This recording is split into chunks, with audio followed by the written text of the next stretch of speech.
7 SEC teams hit the field this weekend for spring games, plus there's an uncertain future ahead after the new NCAA transfer exemption rule. We'll discuss it all next. I'm Jay Smith, and this is After Further Review.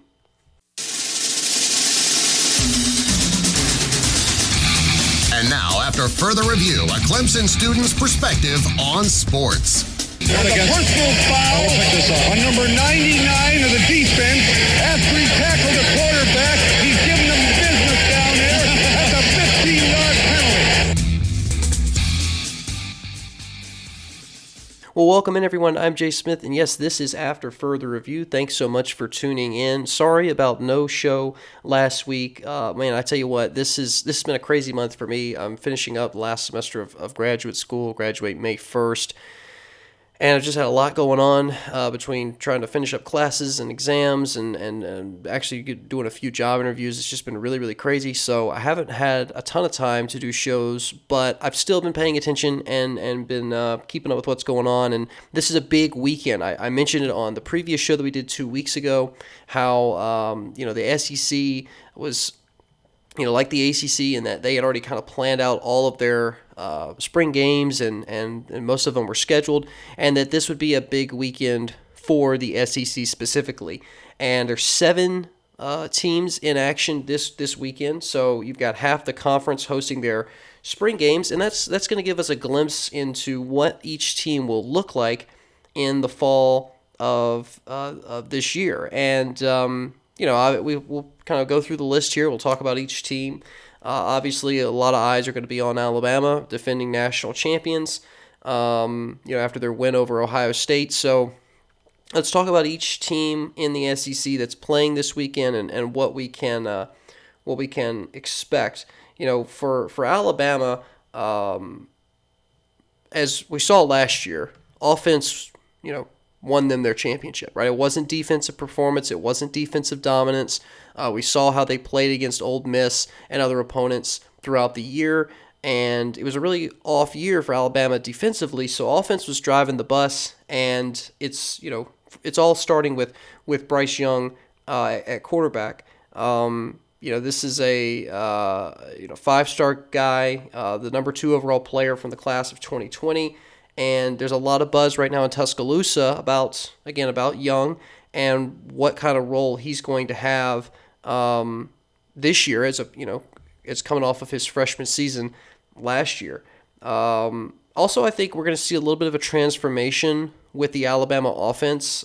You've got first-year coordinator Bill O'Brien at the helm now leading the offense, so I think you might see a little bit of a different style.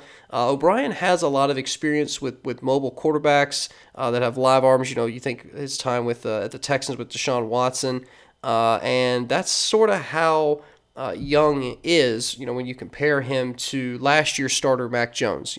Bryce Young is a little bit more mobile, a little bit more of a scrambler than Mac Jones. And some people have already come out and said, "Oh, Young is going to be twice as good as Jones."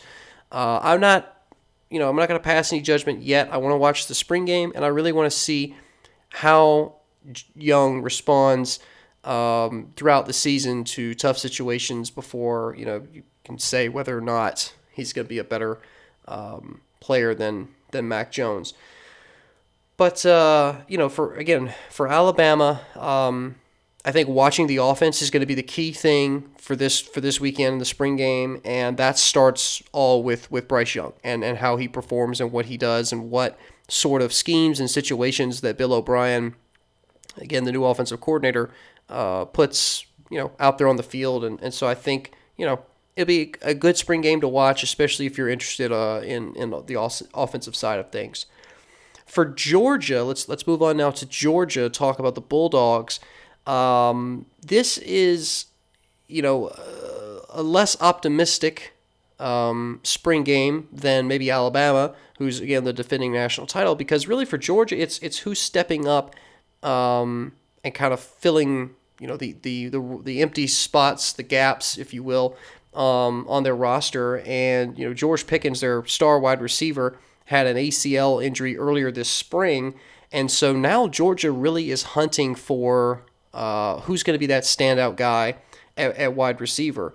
Because right now they don't really have a good deep threat, capable of taking the top off of a defense. And so I think, it's really, Georgia is really in more of a proving grounds type spring game than some of the other teams that we're going to talk about on the list. Now they have three receivers: Demetrius Robertson, Karis Jackson, and Arian Smith, who should get meaningful snaps on Saturday. If I were to pick who I think will be the standout of those three, I think it could be between Robertson or Jackson. Now, Karis Jackson actually led Georgia in receiving last year over George Pickens, again, the receiver who went out with the ACL injury. But I don't know. It's still, someone's going to have to step up. Someone's going to have to fill that gap, be the guy, the go-to guy. And we're going to get an idea of who that might be on Saturday for Georgia. That's really the bottom line. That's the only thing, if you're in Athens, if you're a Georgia Bulldog fan, that's all you really should be paying attention to this Saturday is which of our receivers is stepping up, making plays, and is kind of being the de facto guy on the field.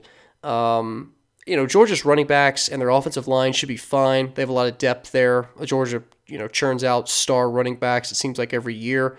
So I'm not worried about them there or in the trenches. But if they can develop a really potent wide receiver group, having that deep threat and being able to, get huge chunk plays is, I think, going to benefit them tremendously this fall, especially in the SEC. So Georgia is I've heard a lot of conversation about people picking them as they're kind of a trendy national champion pick this spring, and I think right now they're still in that pretender category, but in order for them to become a contender, they need to get the wide receiver issues figured out. And I think Georgia, I think they can do it, but there's just too much unknown for me right now to put Georgia in a contender category. So I'm keeping them in the pretender category. But there's still some opportunity, and it should be an interesting game on Saturday to watch.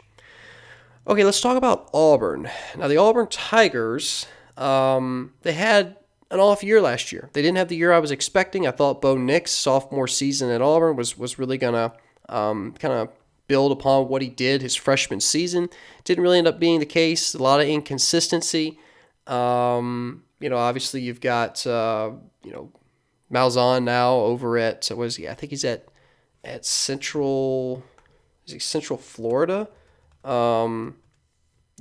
Because I actually saw a press conference of he is. He's at the University of Central Florida, UCF. Saw him at a press conference, and he's wearing his typical Malzahn vest, and it was a Knights logo, and I was like, oh, this is going to take some getting used to.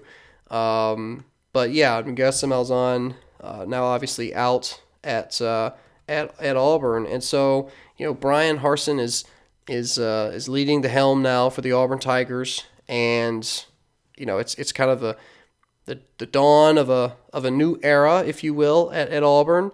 And so I think for them, the focus here has got to be on the offensive line, because there was a lot of issues with Auburn's offensive line last season, but also on the defensive side of things. Again, there was just a lot of inconsistency across all different pieces of Auburn's team last year, whether it was offense, defense, or a little bit of special teams.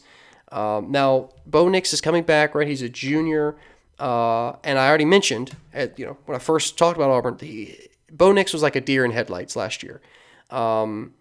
He was not comfortable. He didn't ever seem like he was in much of a rhythm. At times, he would start scrambling, and there wasn't even really anybody rushing him. The pocket hadn't collapsed yet, and Nix is already scrambling and trying to dump the ball off. So I'm not sure what sort of steps Auburn has taken this offseason to sort of correct that behavior. I'm hopeful that Bo Nix can at least return to the level of production we saw his freshman year, because Bo Nix freshman year was really a standout player. And I think Auburn, again, they have the pieces. It's just a matter of putting them together. Now, does that happen this year? Maybe, maybe not. But I think if this is used as more of a developmental year, again, you got a first-year head coach, Brian Harsin. I think, you can maybe make Bo Nix's senior year a special year for Auburn. So again, biggest things to look at this weekend for Auburn is going to be, how does Bo Nix play, but also, the offensive line, the defense, and just, how the players look on the sideline, mannerisms, body language, again, new coach, new era. So there's a lot of change. There's a big transition. And I mean, Ole Miss went through that last year, right, with Lane Kiffin and a first-year coach. And obviously, there was almost an immediate change in just the swagger and the mentality and the confidence of the program. And, that's a tangible thing that players and fans can feel. And, you saw the success that Ole Miss had last year and again, starting to kind of rebuild and get back to the mentality of, we can compete for a division title. Maybe we can possibly compete for an SEC championship. They're not there yet. They need to get their defense figured out, but they're still building pieces to the puzzle. For LSU, oh boy, it was funny because after the championship season for them in 2019, I just came out and said, I was like, they're going to be awful next year. They're going to be 500. They're not going to win many big games. And at the time, people said, "Oh no, they'll reload. They'll be back in the playoff. They're going to win an SEC championship." And then they went 500. They barely went 500. Lost to Mississippi State in the opener, and it didn't take long for all those people down there in Baton Rouge to stop running their mouths. Now, for LSU this season and this particular spring game, it's really kind of the Bo Pelini hangover, because Bo Pelini, came in as the new defensive coordinator for LSU. There was a lot of hype and just kind of fizzled out, right? I mean, just, not great play throughout the entire season. Really ticked off a lot of LSU fans. Now, I think, in all honesty, most of that anger was a result of unrealistic expectations of LSU fans pretending like they were somehow going to be able to just compete for a national title or compete at a national level the following year when they had lost their offensive coordinator, their defensive coordinator, basically their entire start. Like, it was completely unrealistic what the expectations coming out of Baton Rouge were.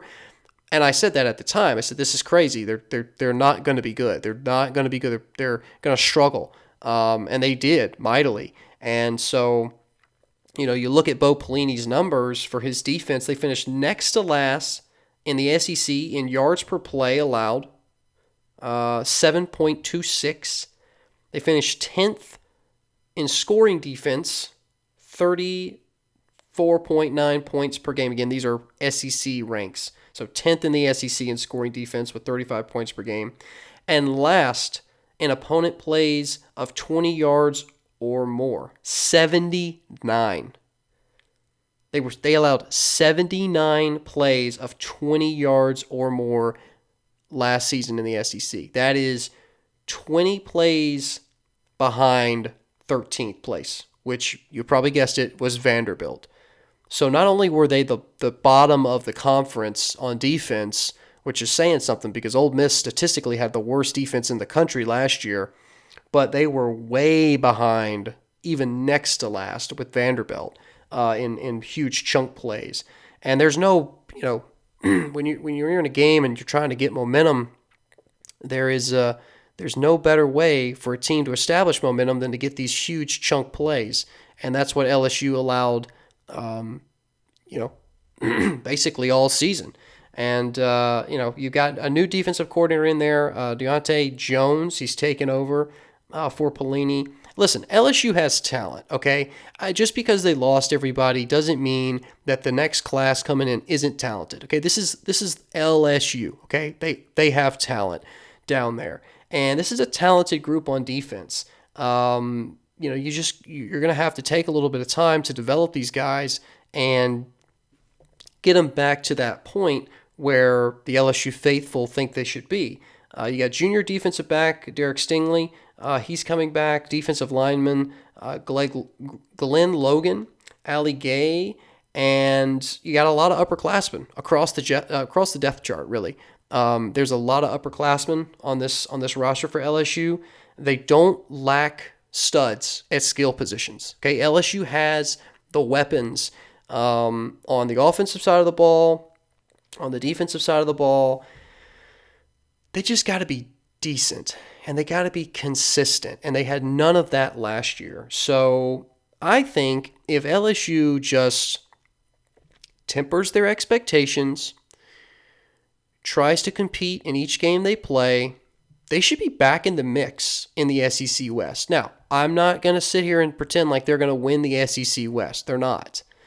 But they should be in the mix. Last year, they were never in the mix. Last year, they were trying to not miss a bowl game. I mean, it was embarrassing, really, even though, again, some of us saw it coming.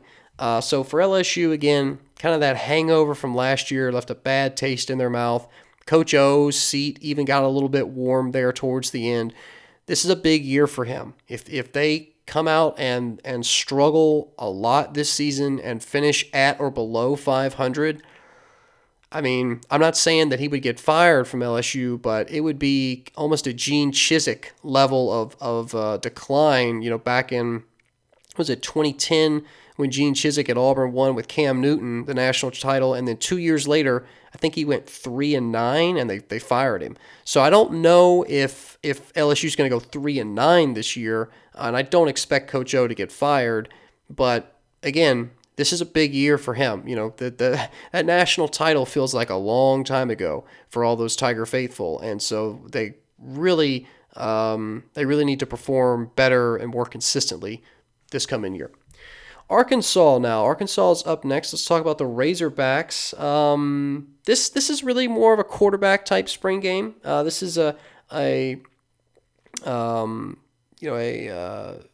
guess a battle between a couple of quarterbacks. You've got redshirt sophomore KJ Jefferson. He's taken over for Felipe Franks, and KJ's a bit of a dual threat guy. Last year he got a little bit of playing time, and was able to prove his skills with throwing the ball, running the ball. He's a 4-star prospect, and Arkansas is a pretty loaded offense. And you've got a lot of skilled players that can make plays, and Sam Pittman now is in his second year at the helm for Arkansas. And if Pittman and Jefferson are kind of able to get things going for the Razorbacks, I think they can have a great season. Jefferson's a little bit more mobile than Felipe Franks was, and so that'll allow for a little bit more creativity with the offensive play calling. But I think this Saturday is really going to be about KJ Jefferson, how accurate is his deep ball. It's really just going to be about his arm. I don't think we're going to see his legs very much against spring game quarterback. Don't want to take hits, but deep ball, what his accuracy looks like, and what sort of season can Arkansas have with those weapons. Let's talk about Mississippi State. This is going to be, I think, an interesting spring game to watch. Again, Mike Leach, first-year coach, first season rather, was last year down in Starkville. This is going to be his second season at the helm of Mississippi State. They didn't have a terrible year last year, but that air raid offense didn't really pan out like I think he was expecting it would. It worked well against LSU in the season opener, and then it really fizzled. And you had Will Rogers came in mid-season for KJ Costello, and he played pretty well last year. He had 11 passing touchdowns with seven interceptions. Leach also brought in former Southern Miss starter Jack Abraham, and he kind of created a little bit of a competition between Abraham and Rogers, just to again have another option out there for that air raid offense. Leach's whole offensive system is basically, it comes down to the signal caller, right? The quarterback, their ability to consistently move the change, since running isn't as much a factor in this air raid style offense. So, there's a little bit of a QB battle down in Starkville between Jack Abraham and Will Rogers, but I think Leach is going to be looking for the guy that can kind of open things up offensively on Saturday and see which of his two front runners for that starting QB position can handle that and can feel comfortable and confident that they're able to move the chains and give Mississippi State a little bit more consistency on offense this season. So should be an interesting game to watch down in Starkville. Okay, let's talk about Vanderbilt now. We're going to talk about Vanderbilt. They're still playing a game, and they still matter. They had a lot of struggles last season, specifically in the secondary. Now we got a new head coach in Clark Lay, and he obviously has an uphill battle, right? He's coaching in his alma mater, trying to get him back to just consistent bowl contention. I think is a good goal for Vanderbilt. And really that starts with fixing the secondary, because as we talked about with LSU's defense, right, with the chunk plays of 20 yards or more, LSU was dead last. Vanderbilt was second to last. So it's a problem for Vanderbilt, and they need to really lock down the secondary and prevent teams from just going straight over the top and scoring so quickly. They gave up almost 300 yards per game through the air last season. They only had 2 interceptions all year. So again, secondary was really hardly a factor in a lot of their games, and it was just, teams would just throw the ball up down the field, get the reception, get the touchdown, move on, put the second string in the second half. And so it's a bit of an uphill battle for the Commodores, but I think, with this new head coach here in Clark Lay, I think, he has shown his resume. He's produced top 10 passing defenses twice in the last 3 years at Notre Dame. So I think, this guy has shown that he has an ability to cultivate good defenses. And, obviously the offense is important for Vanderbilt. You got quarterback Kevin Seals under center, and he's going to get some playing time and some snaps. But for Vanderbilt, really the focus should be on getting the defense figured out. And, if they can do that, get back to consistent bowl contention, I think the trajectory of the program is going to, go up. So, all right, those are the 7 SEC spring games that are in action this weekend. Again, be sure to check out as many as you can. They should be really, I think, fun, exciting games to watch, and I'm looking forward to watching them this weekend. All right, let's take a break, and when we come back, we're going to do a little discussion on the newly announced NCAA transfer rules and what that means for the future of college football. Don't miss that. It's next. Welcome back to the show. Again, thanks so much for tuning in to After Further Review. I'm Jay Smith, and I'm excited to be bringing you another episode, man. It's a crazy time just trying to finish up school and possibly lock down a job here in the next few weeks. I had a lot going on, but I enjoy doing these shows. And, during the off season is a little bit more challenging to find topics that to talk about and discuss. But there's always something going on with college football. And, I'm looking forward to the fall when there's just games every weekend and I don't have to sit here and brainstorm and go, well, what should we talk about this week? It's just obvious. And, like I said, I appreciate all of those who have been tuning in throughout the off season. We've had some really great numbers in listenership for the podcast, and I'm really excited to see those continue to go up. So it is very much appreciated. Let's talk about the new decision out of the NCAA. They have adopted this one-time transfer legislation, and so players and coaches and teams are going to have to start navigating this sort of stuff. This was made by the NCAA Division I Council it was passed by that council. It will have to be ratified by the board of directors for the NCAA. So it's not official yet, but it has passed probably its most difficult test, which is getting past the NCAA Division I Council. And again, yesterday, if you haven't seen the news, on Thursday, yesterday, the NCAA Division I Council formally approved a transfer legislation that allows all athletes in the 5, quote, revenue sports one free transfer in their careers without sitting out a year in residence. And again, the board of directors is expected to approve that legislation when it meets on April 28th, so later this month. So on its face, what does this mean? Well, it means that transfer freedom is going to be the latest development in kind of the shrinking reach and authority of the NCAA. This is something that in just doing some research on this, that people within the organization, within the NCAA, have said, we were probably going to be sued by this.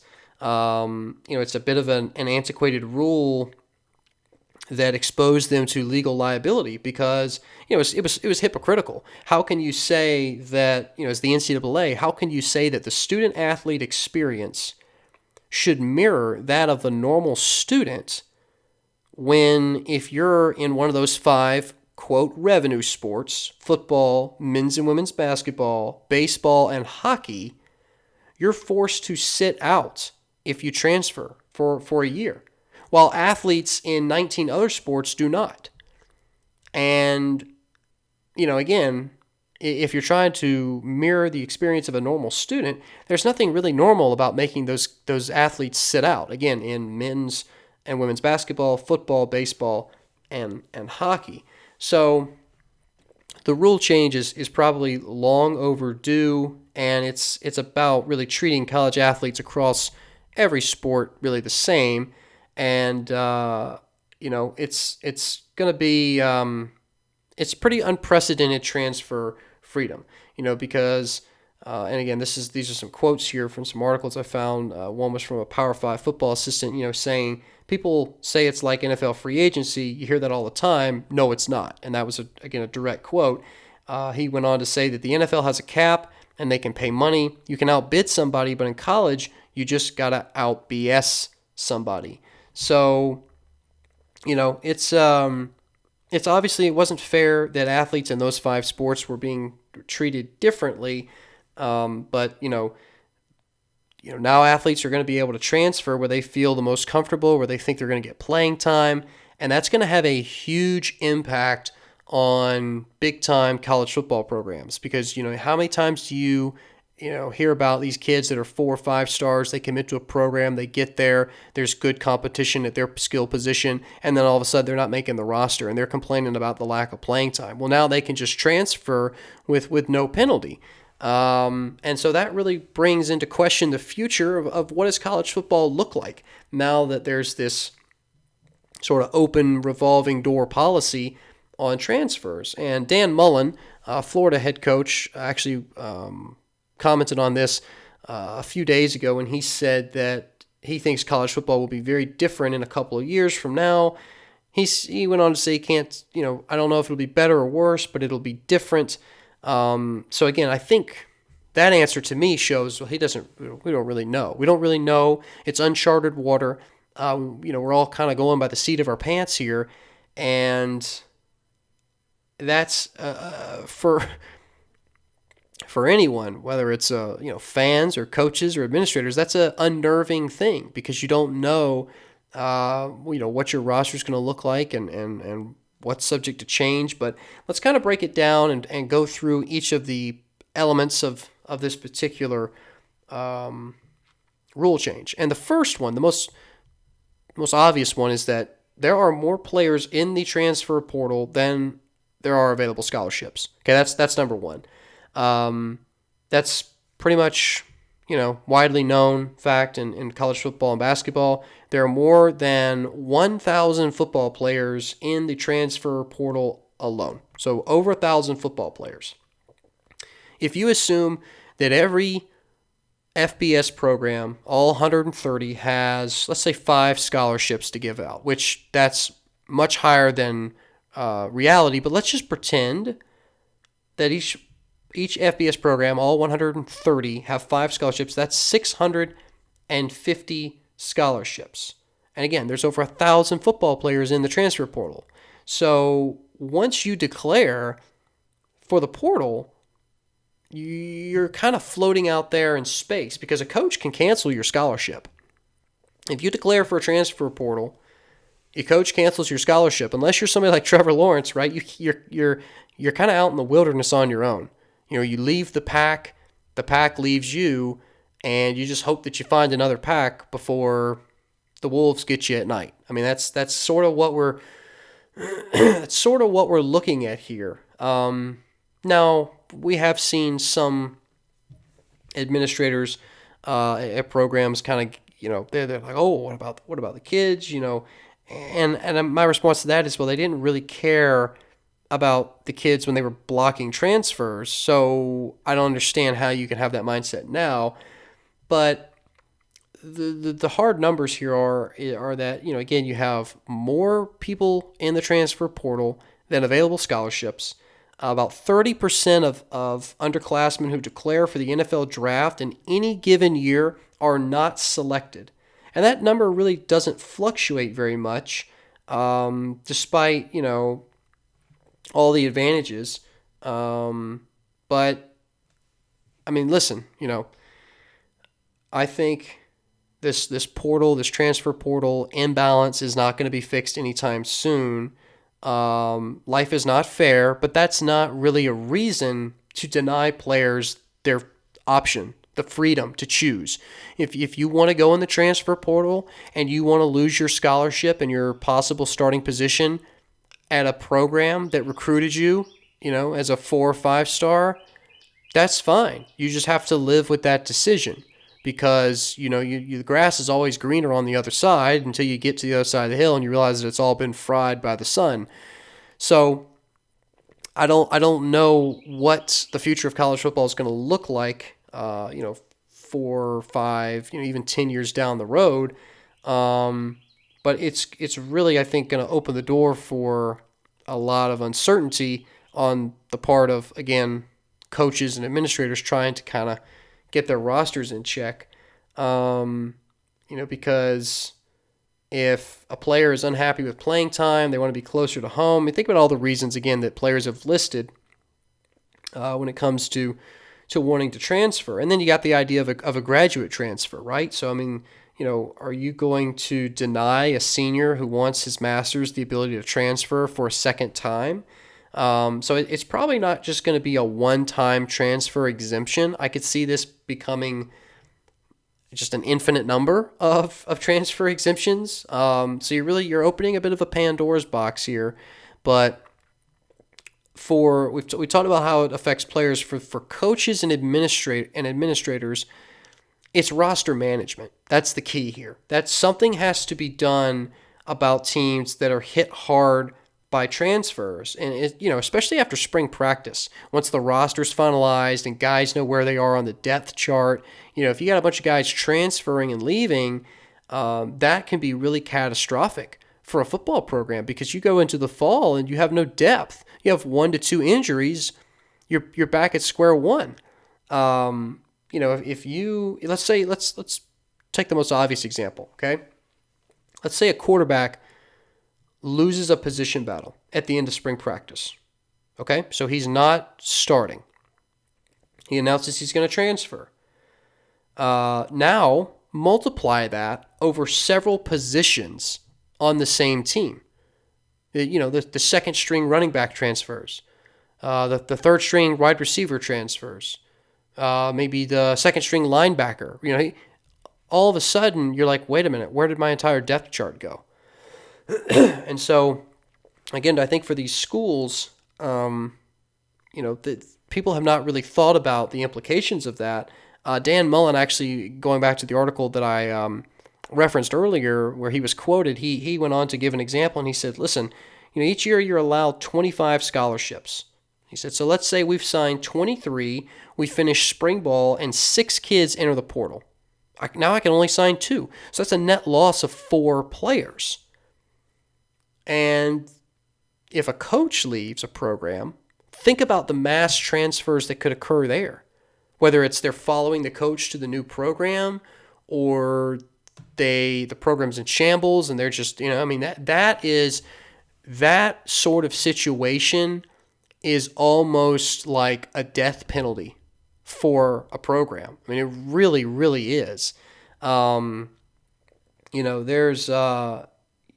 some thought out there that maybe that 25 signees could be dropped as long as programs adhere to the 85-man scholarship maximum. So, I mean, again, it's all up in the air in terms of how the roster management's going to work. But I think, the head coaches are going to have a lot to think about now in the coming years. And listen, these guys are getting paid millions of dollars. They're doing a lot more than just coaching the games. They're managing entire organizations. And so the jobs aren't easy and they're stressful. And so that's part of the responsibilities of being a head coach, especially at a big time college football program. So I think it'll be interesting to see going down the road, what this looks like. Another interesting element of this is the APR rating. Now, if you're not familiar, the APR, it's academic progress rate. It's used annually as a measure of team academic achievement. Basically, it's to determine eligibility for postseason competition, right? If you're in the NCAA and you're fielding a team and you don't measure up, you can receive a postseason ban. So it's an incentive for athletes to go to class, to participate, those sorts of things. But that number is factored from, you get retention points. Teams get retention points for every player on the roster that stays another year. They get a point for each athlete that stays in school, that's enrolled, and is academically eligible. And you have to achieve an APR of 930 to compete in championships. Now, during COVID, that number was suspended because you had all these opt-outs, and that was affecting that 930 number. So the NCAA just said, we're going to remove that from our requirements for now. I'm not sure what it will look like going forward. It'll still exist. It might just be a reduced number, or it'll be calculated differently. But that is another thing to consider that most people, myself included, really had never even considered. What are the NCAA requirements to field a team in a championship? Because how often do you hear about a school? Can you imagine if Alabama was somehow ineligible for the national championship because of an arbitrary number in the NCAA requirements? That's just the rule would have been changed, I'm sure, just like Ohio State, the Big Ten changed their rules so that Ohio State could get in their conference championship. But it's just, it's another thing to consider, and I'm not sure really what will happen with that rating scale in the near future. One last thing before we wrap up this show, one last thing to mention as it relates to this transfer rule is that tampering is really going to become a problem. And let's not pretend like it's not already a problem, where that, you got coaches and trainers and parents and teammates kind of luring kids into different schools Now, though, with these doors more wide open, tampering's really it's going to come out in the open. And it used to be kind of a closed door, hush-hush type thing. And, now it's more about somebody makes a phone call and says, hey, we got a scholarship at our school. Is the kid interested? And it's just much more open and obvious that it's all going on. And several coaches have said, listen, once a guy enters the transfer portal, it's almost too late to go after them because, they've already been convinced either by themselves or by other individuals that they should transfer. And so it's going to be really, really hard. And coaches, you've even seen this recently. I think most obvious has been the college football playoff politics and coaches having to get up and give speeches about why their team deserves a spot. What you're going to start seeing, though, for fairly soon are political speeches from coaches who are going to have to get up and kind of resell their program, especially when they're going through a rocky patch. So, again, as Dan Mullen said, we mentioned it earlier, he knows that this is going to change college football. We just don't know how it's going to change college football down the road. We know the immediate impacts. We've just talked about them. But the future of college football with this particular rule change is yet to be determined. So I'm not sure. But this is like I said, something we'll keep an eye on, and we'll be sure to discuss it if there are any new reports on it, or again, with the NCAA Board of Directors ratifies the decision on April 28th. So, but either way, that has been it for this edition of After Further Review. Again, be sure to tune in to those spring games this weekend. There's 7 of them going on in the SEC. Should be a lot of fun to watch. And hopefully we'll have a show next week. Not exactly sure. Again, there's just so much going on right now that I don't know if I'll be able to get one. I finish classes next week, and then I have my finals week the following. So again, there's so much going on right now, but I'll try and keep everybody in the loop. And again, I appreciate everyone who's been listening, because again, the viewership and the listenership has been steadily going up. So very much appreciated. But enjoy your weekends, enjoy your spring college football, and I'll see you soon. I'm Jay Smith, and this has been After Further Review.